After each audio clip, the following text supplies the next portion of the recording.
Welcome, relatives. I'm Lorenzo Serna, Director of Tactical Media here at the NDN Collective. I'm Chicanx, and my pronouns are they, them, and I'm just so thankful you're joining us today. Today, we're going to be talking about our new available Collective Abundance Fund report, which after months of very intentional community engagement in the tri-state region of South Dakota, North Dakota, and Minnesota around the Collective Abundance Fund, this report's been created. You can go check it out right now. The report includes I think over 5,000 online surveys, interviews with community leaders, and hosted community conversations to get this report together. And like I said, you can go to IndianCollective.org right now and check it out. There will also be links in the chat. Thanks so much, everyone out there. To learn more about the process too, we're gonna bring some people in to talk about it. We're gonna be talking to members of the NDN Collective Foundation, Collective Abundance Fund Program Manager Peterson, and Managing Director of the NDN Foundation, Gaby Strong. We're going to talk about the engagement process, like how we made this report, and we're going to learn basically like what wealth is in Indigenous terms from all of this information that was put together. And as well, if you want this stuff to get a little further, please like, share, and subscribe.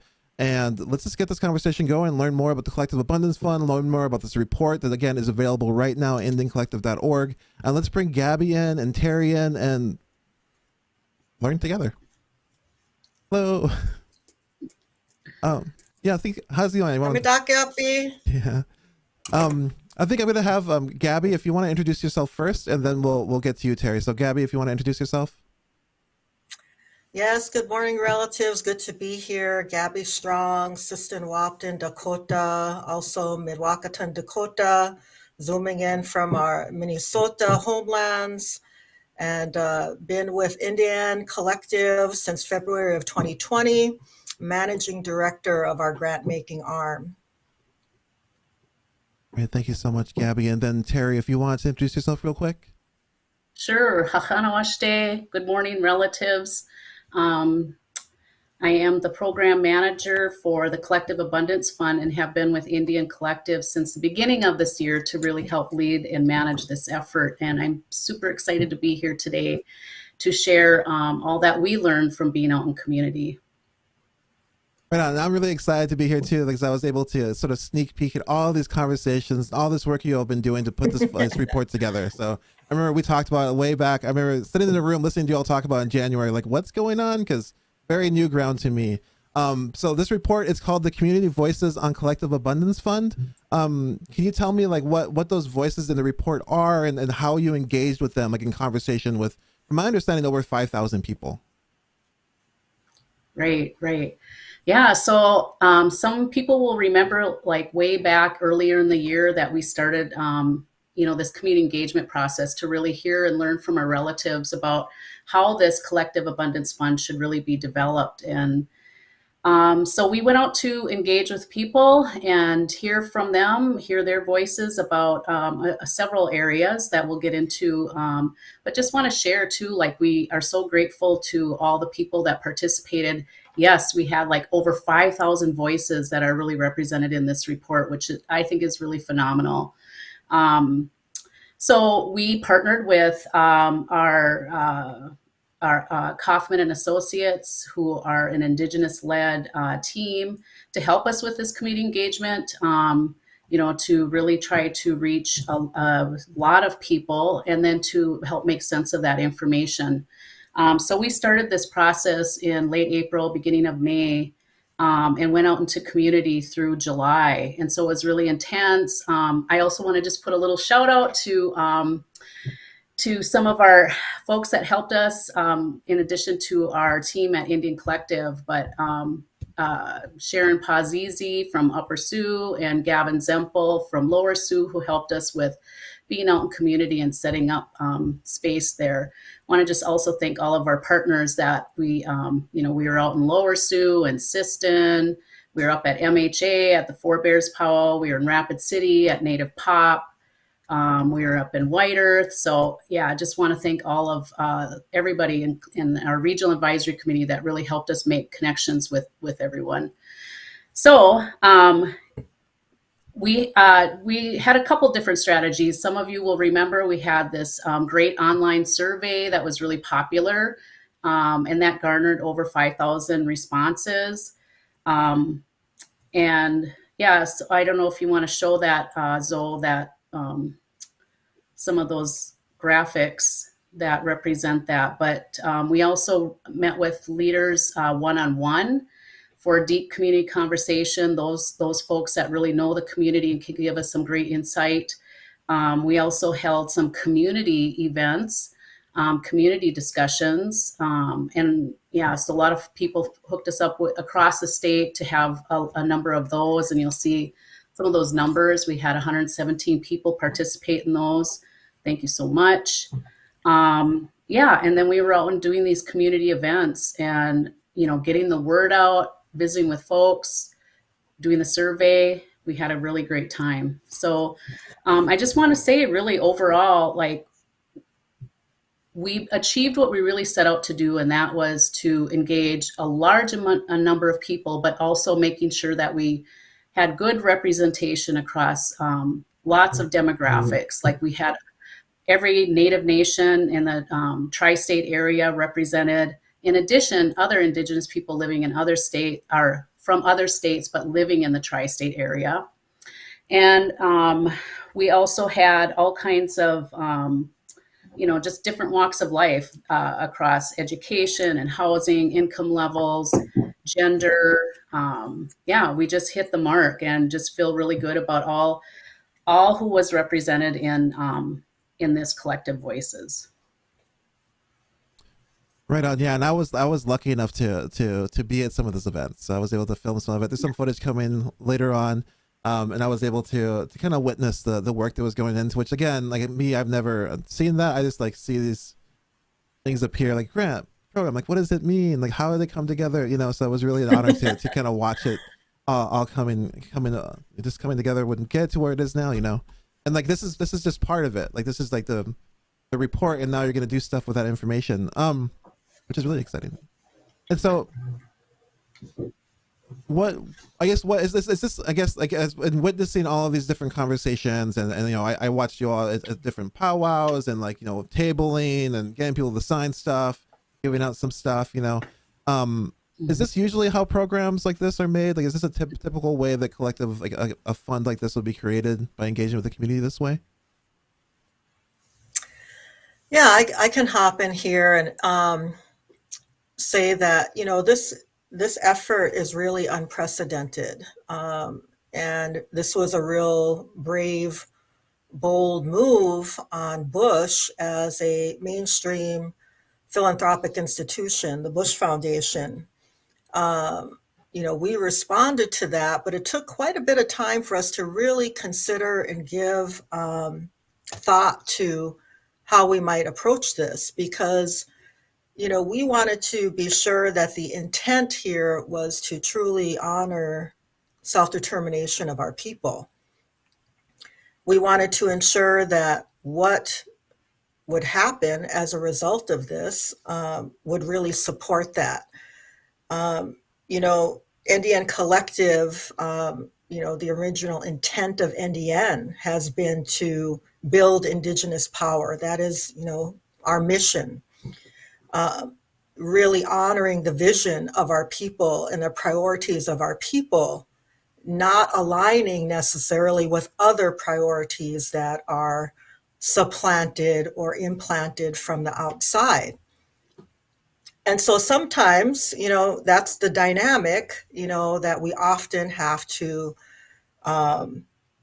manage in dealing with philanthropic funding arenas. And we take a very straightforward approach to that. Our partners have to honor community self-determination. And that is the foundation of all of our partnerships. And so we entered into this with that in mind. And that was the basis for everything that we did.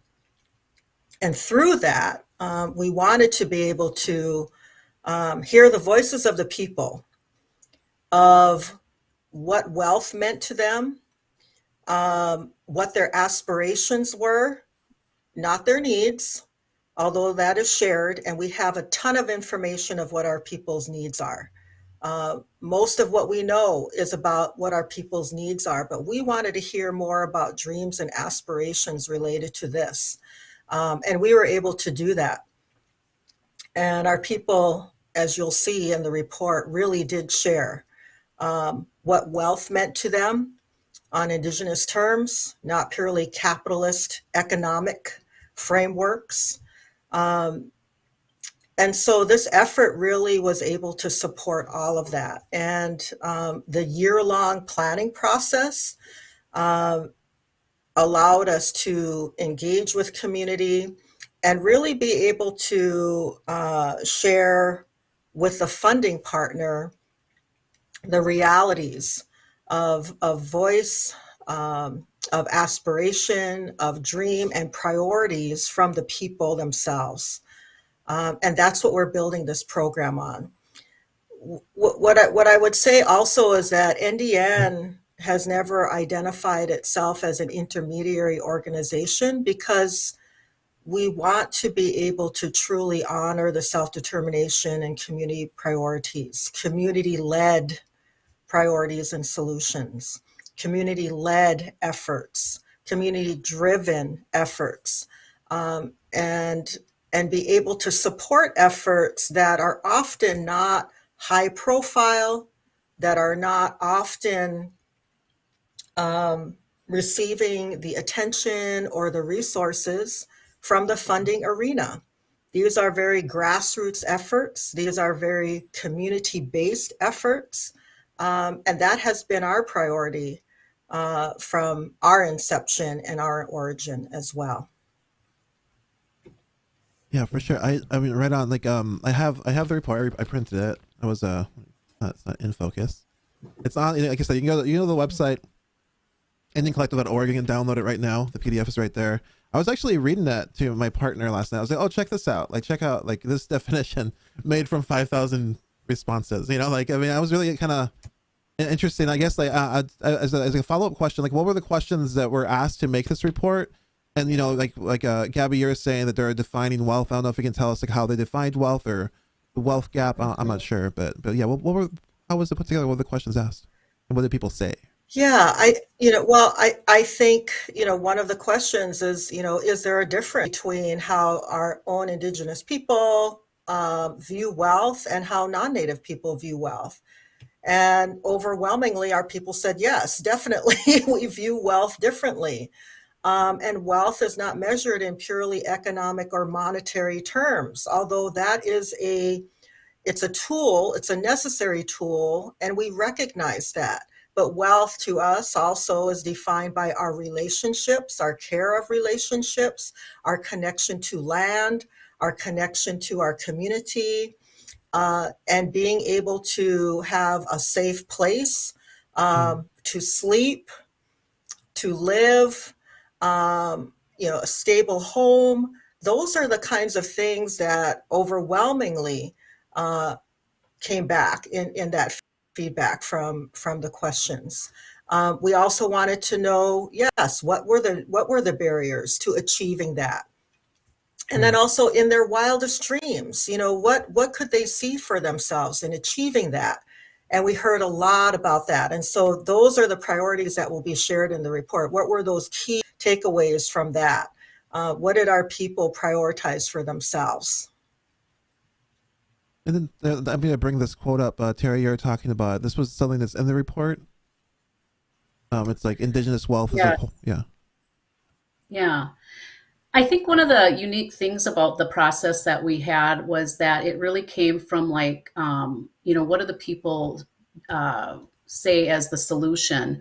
And part of that is really first saying, how do we define wealth? And as Gaby shared, we really had that came out that there is a difference the way that we view wealth. And so I love this definition that emerged from all of those voices.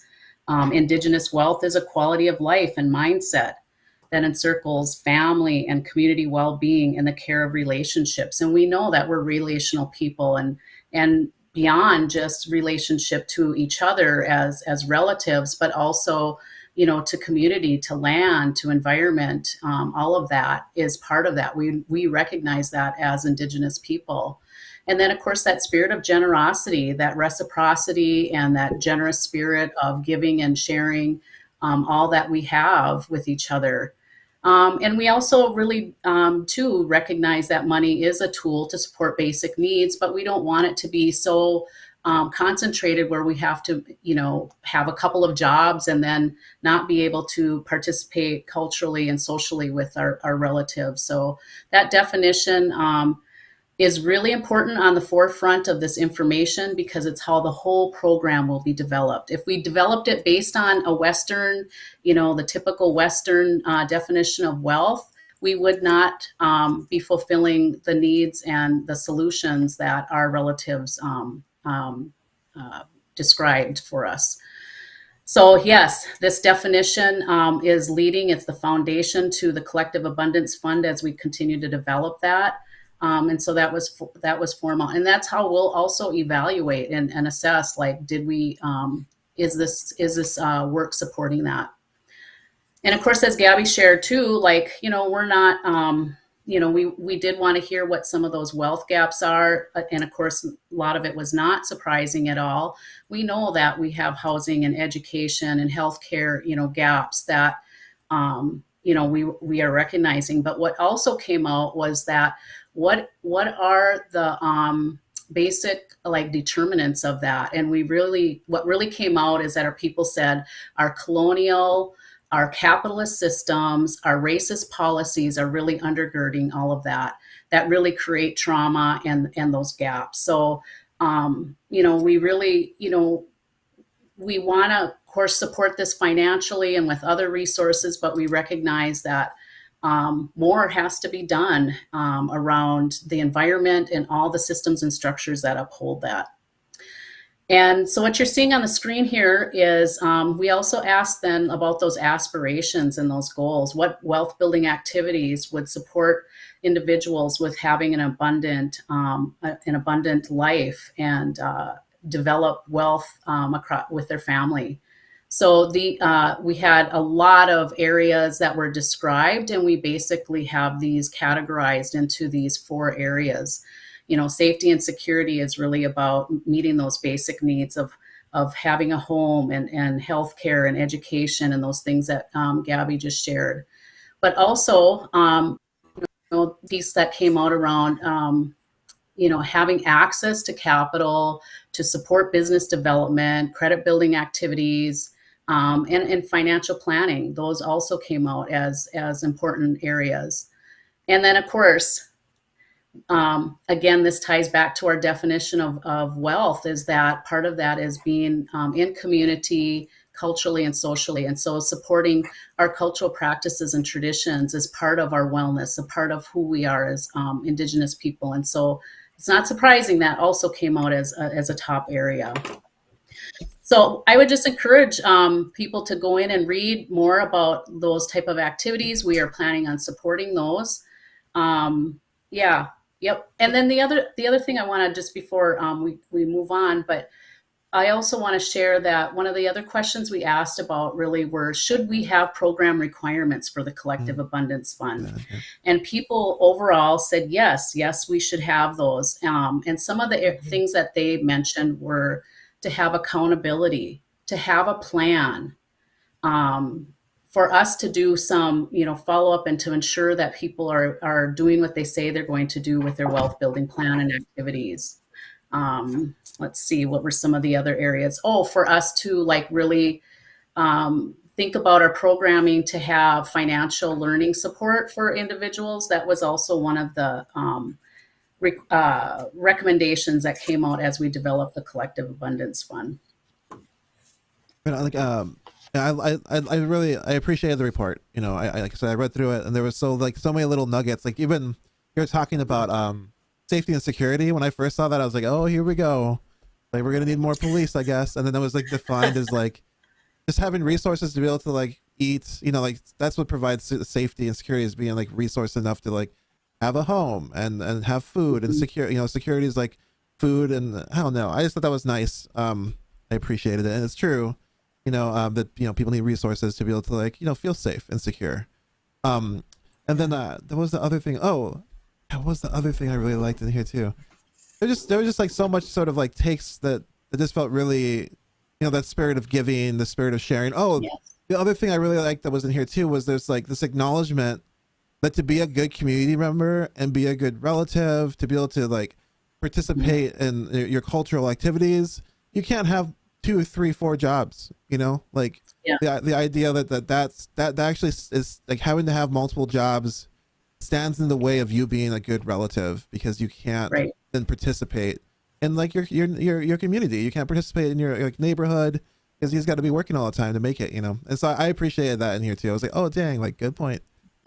You know. Yeah. One of the other little things, like as you're mentioning, all these little nuggets that came out, and of course they resonate with us because we know, you know, we're of the people, we know our people, and it makes sense to us. But one of the other things that I really liked that was brought out was not just having home ownership, but having the ability to like say remodel so that like your kushi, your grandma, could come live with you.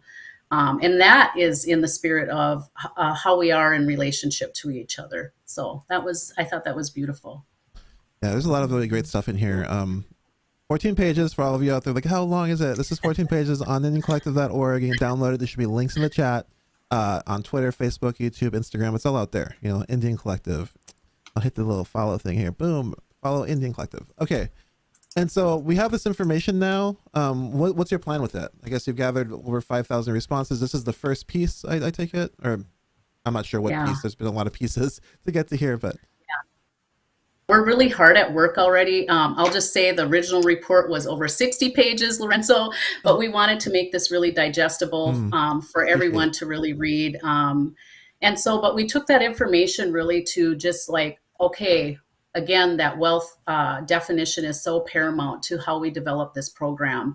All of those recommendations are being considered and integrated, including, you know, like another one was about individuals having like a commitment to wellness and mental health, and addressing any chemical use behaviors. So just all of those things, we're taking all of that into consideration. Oh, one of the big things that we forgot to mention here was that we asked individuals, what amount of money, what like financial resources would you need to develop or to implement your wealth building activities for your building generational wealth within your family? And I will say, yep, you see it on the screen here, that honestly, there was not just like one number that we had consensus on.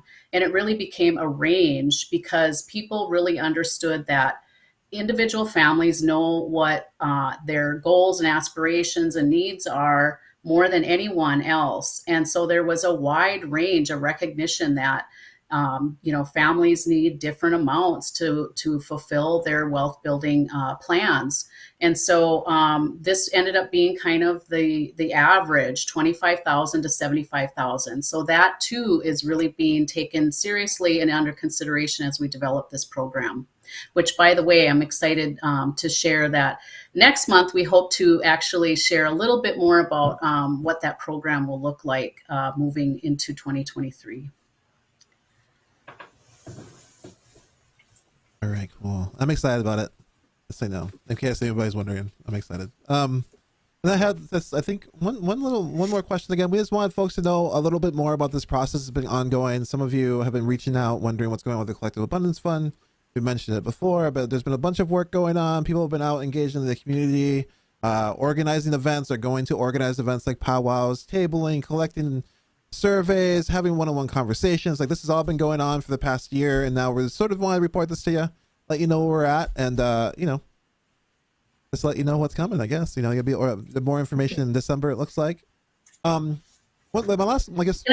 Go ahead. Yeah, absolutely. Can I share one more thing? Yeah, let me know. I just want to say for all of you out there who said the survey was a little bit too long, we just want to say, like, we're a big gratitude to all of you. It really did, you know, it was wonderful because that's how we got this rich information that really is going to be helpful in developing the program. So thank you so much for completing those surveys. We appreciate it. Yeah, I remember watching people be like, well, I will say though, we got some good visiting in during, you know, some of those powwow stands, and, you know, helping people set up their surveys. And yeah, we got a lot. We got a lot out of that. And my last question, and yeah, I remember all those too. And I just remember this being like, oh, we're just gonna hang out and talk, like my favorite. Let's do it, you know. Mhm. What did you all learn from this process of like community engagement, creating this report? You're saying it's unprecedented, kind of like new ground you're all treading. I guess what have you been learning from it? Well, maybe I'll hop in here.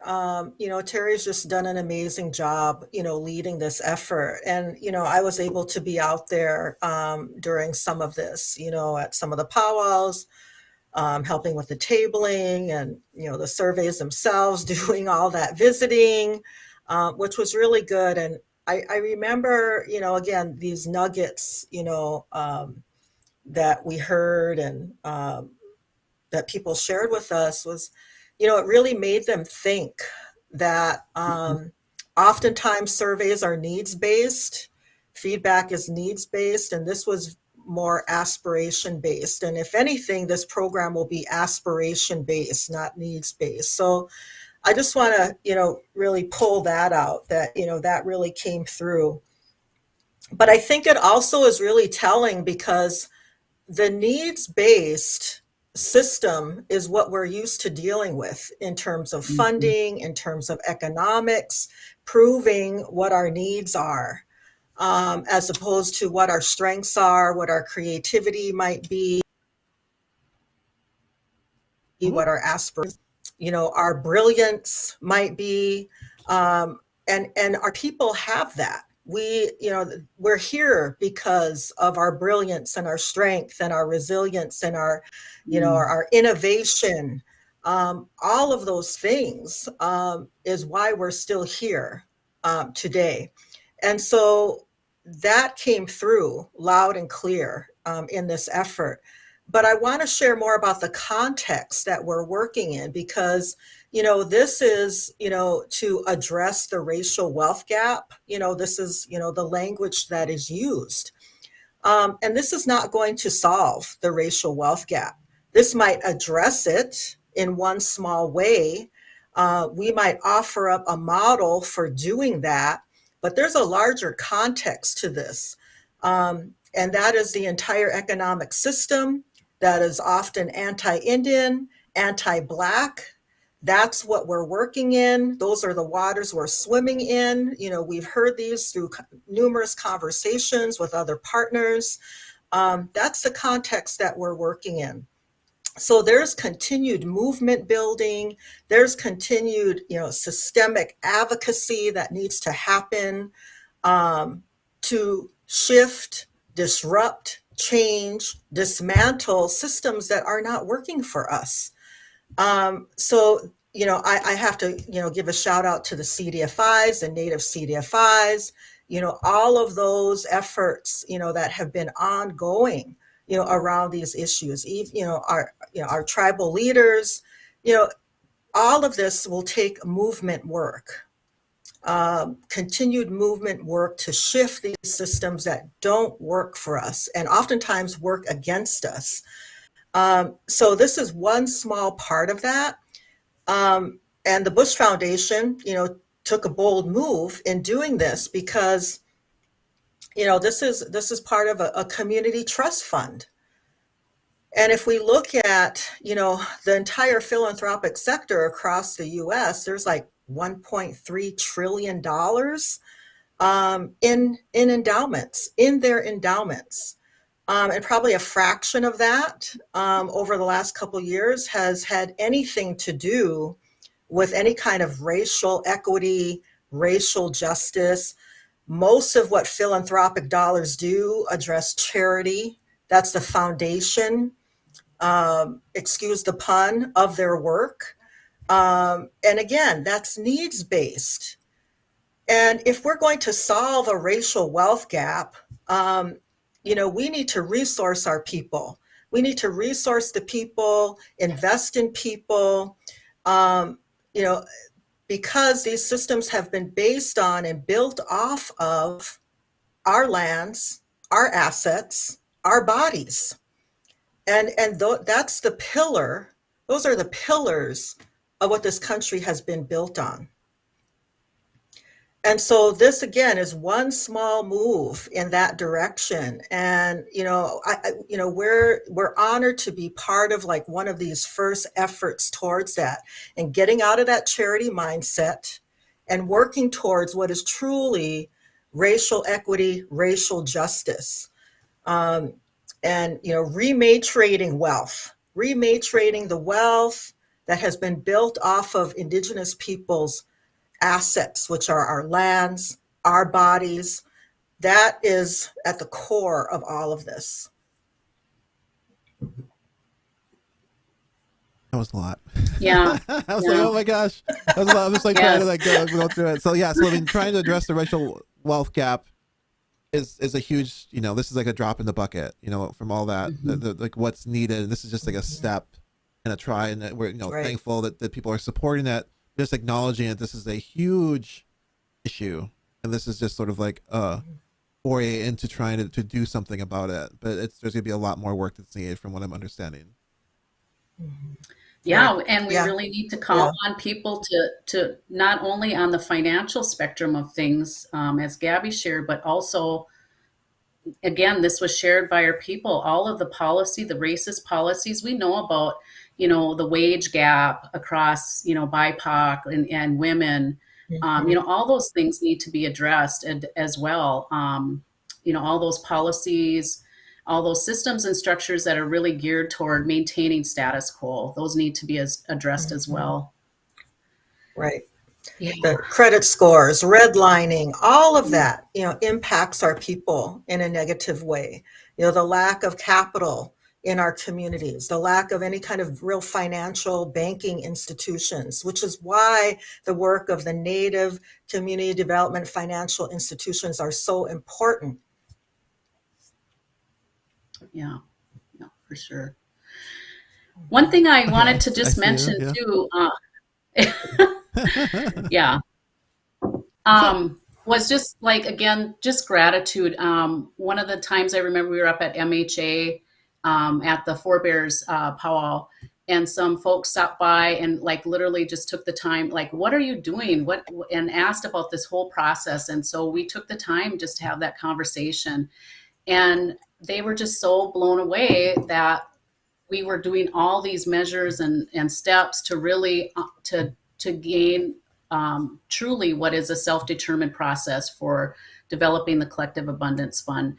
So, I mean, it was a lot of work. We had a lot of folks and partners helping with this, including our regional advisory committee. But I think we just have this this rich information that is, pardon the pun there too as well, but just all this information that is really rooted in the wisdom of our people. And so just gratitude to all of those that have helped make this happen, and excited for us to move forward in developing the Collective Abundance Fund.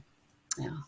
Right on. So and if I could just add one more thing, Lorenzo, is, just recognizing that the economic system, the capitalist economic system, is based on dehumanization and extraction at its core.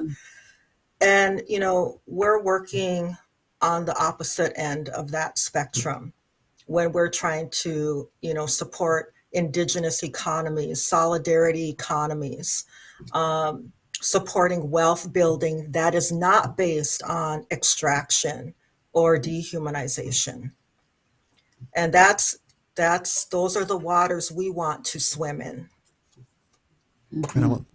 Thank you so much for that. And so again, if you're following along in the chat, there should be links to the report, to a press release about the report. You can read about it. You can read the report, 14 pages long, shortened from 60 to appreciate that much.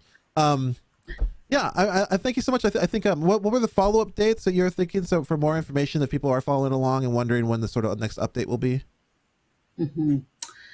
Yeah, so go to our website, continue to go there. We will be sharing some more information in December, just a little bit of kind of the program intention, what we've developed so far.